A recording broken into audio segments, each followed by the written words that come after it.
Hello, I'm Mark Eberhardt, artist and podcaster, creator and GM of the Other Place podcast.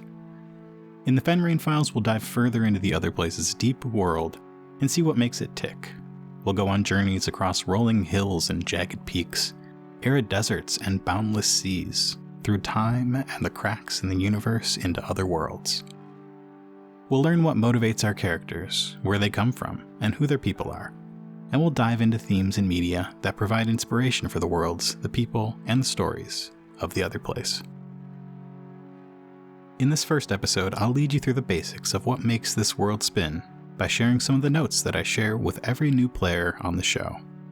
Are you ready? Fenrain is a continent prospering despite dire threats. Cities have sprouted up across the land, and some of them have been built up over time, covering older, more archaic architecture. These days, there aren't many ruins in Fenrain besides those made in recent years through battles between the Necromancers and the Fellowship of the Seven Rivers. The year is 642 ADW, that's after the Dead Walk, and Fenrain is in its steam age. You'll find machinery here and there, particularly in countries outside of Guildland. The city of Hearth is a hub for railways, automata may work for wealthy families, and a stray airship may appear floating over a city. Ancient places are few and far between. Remnants of people and places of ages long past have been lost to time. Those ruins that remain are mysterious and deep, holding the secrets of long-lost knowledge.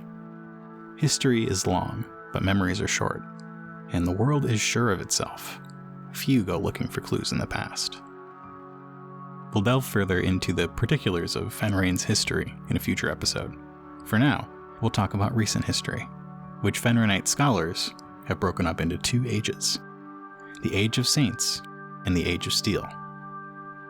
In the Age of Saints, those who sought to protect society learned the ways of the Necromancers and used them against the dead. Now, in the Age of Steel, the Fellowship of the Seven Rivers has gained power and deals harshly with anyone who shows a propensity for the necromantic arts. The Age of Saints is long since past, and these days, saints are a rarity. A saint uses all the tools and spells that a necromancer does, but to banish the dead, rather than raise them. Because of this, the tools and spells, not the banishing, the Fellowship sees little difference between necromancers and saints and doles out punishment accordingly. It would not be a stretch for a saint to use those tools and spells in a way opposed to life. It has happened in the past. In modern days, the life of a saint is a dangerous one. Few who do the work of the saint will call themselves such, due to the prominence of the Fellowship of the Seven Rivers. Without the proper precautions, saints stand out like sore thumbs. They're often celebrated in towns they visit, making it difficult for them to hide from the Fellowship for long. Even the families of ancient saints keep their lineage a secret. Word gets around, and rumors can be dangerous. The Fellowship of the Seven Rivers is a militaristic authority in Guildland. Its members are alternatively called paladins by the public, or more rarely, fellows by other members of the Fellowship. They range from warriors to scholars to tradespeople, and all specialize in one thing: putting the recently risen dead back in the ground.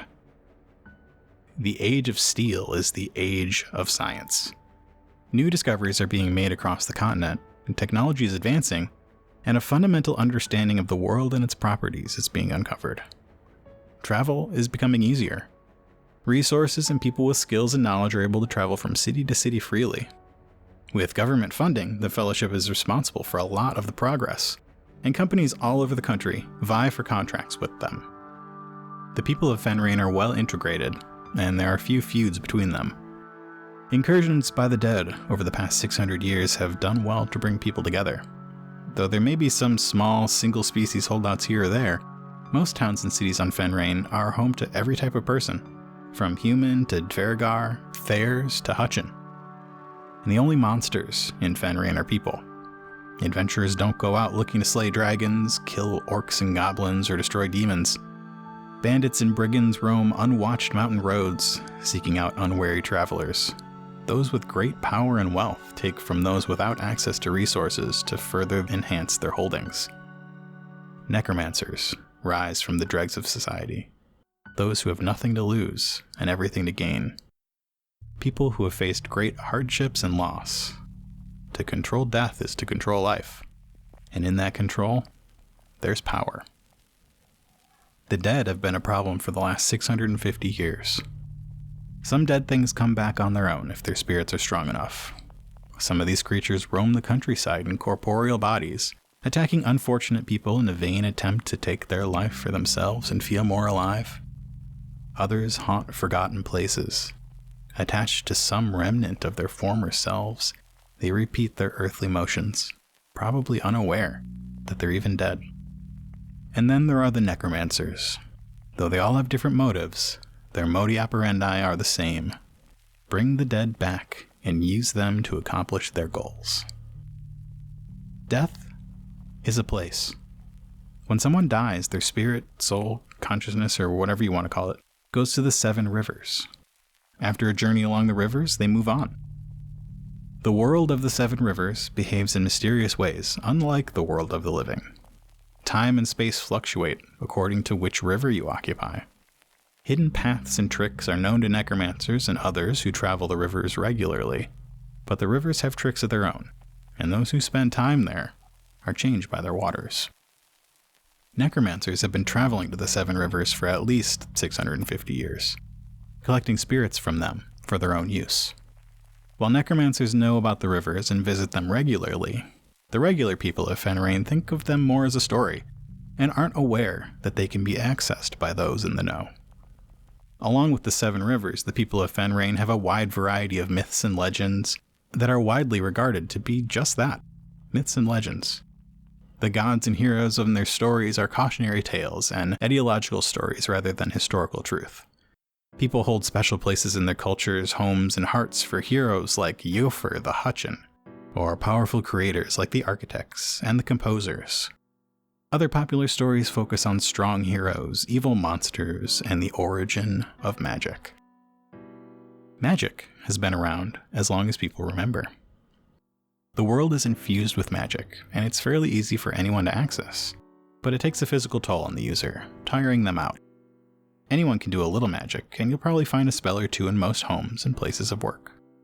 Those who have a predilection for magic tend to be more creative people. A simple spell is often seen as not worth the effort for people who can't think beyond a hot breeze to dry the laundry or a spell to help paint a caravan.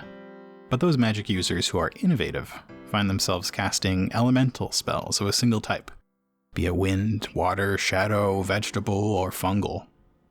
There aren't many named spells, but some common ones have taken on colloquial monikers. Battle suns and constructs made of sand, water, grass, or even bones see use by travelers and paladins alike. There is one set of spells that everyone in Fenrain knows, the Pyre. The Pyre is a simple set of spells that symbolize life and death. They are performed when someone, friend or foe, dies. The first spell creates a fire. A body is burned quickly so that it cannot be used by a necromancer. A second spell is said when only ashes remain, and a small plant native to the area grows where the body fell. Fenrain is made up of 5 major countries, along with 2 areas of free territory that find themselves outside any country's borders. We're going to move east to west as we explore each one, beginning with Guildland, the country where the first 2 seasons of The Other Place take place. The largest country on Fenrain, Guildland contains 4 of the most populous cities on the continent: Gilder, Greenfield, Longvale, and the Iron Tower. The Iron Tower is the home to the Fellowship of the 7 Rivers, the self-proclaimed protectors of Fenrain.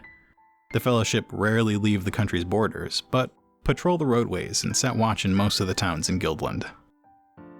Huge iron deposits and large swaths of forest make Guildland a center for industry in a world plagued by the dead. Guildland claims some of the top institutions for handling the dead problem, like the Fellowship of the 7 Rivers and the Applegate School for the Paranormal Arts. The country is ruled by the ever-young prince, Elfric, who has been in power for over 300 years. How he remains young is magic known to none but his 7 steadfast attendants, who never leave his side. The Giants' Plains lie to the north of Guildland. These vast grasslands are dotted by large sinkholes that to people of ages long past, appeared to be the footprints of giants. There are few permanent settlements in the Giants Plains, as the land and weather are fickle and prone to drastic changes with the seasons. This large territory is a known holdout for necromancers, and is one of the few places outside Guildland where the Fellowship maintain a presence. Traveling west from the Giants Plains, we reach the country of Highreach. Highreach comprises the northernmost section of the Western Spine Mountains and the Highlands to their east. Large portions of Highreach are unpopulated, but the mountaintop city of Highreach itself contains some of the best schools, colleges, libraries, and other places of learning on the continent.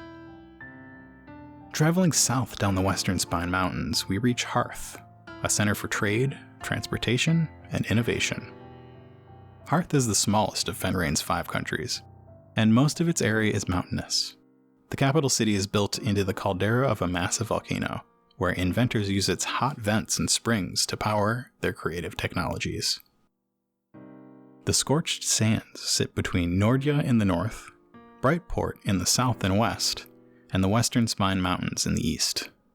The scorched sands remain largely independent from the countries surrounding them, and are home to nomadic groups of people trying to eke out a life in a place largely hostile towards it. The ground is dry and covered with sporadic scrubby grasses and succulents. At the center of the territory lie the 3 Warriors, a massive outcropping of stones and canyons, which is home to a large number of Thayers, among other people. Nordja is the land of the far northwest of Fenrain. Harsh and cold, the people of Nordja live a toughened lifestyle, focused on survival and self-reliance. Nordja has no major cities, but many large towns whose inhabitants go out of their way to help their neighbors. The country of Brightport stretches from the vast Weald, a massive forest south of the Spine, to the western coast of Fenrain. It claims the largest stretch of coast on the continent, though it contains large swaths of land that are uninhabited. Toward the western end of Brightport, towns and cities pop up surrounding the city of Brightport, a trade port that rivals the size of Gilder in size and population. But I mentioned something called the Other Place. This is where I stop and say, hey, have you listened to our show, The Other Place, yet? If not, you're about to run into some spoilers for Season 1, and maybe a little bit of Season 2 too. I've got time if you want to go listen to it. I'll wait. The Other Place is neither the world of death, nor that of life. It's somewhere else.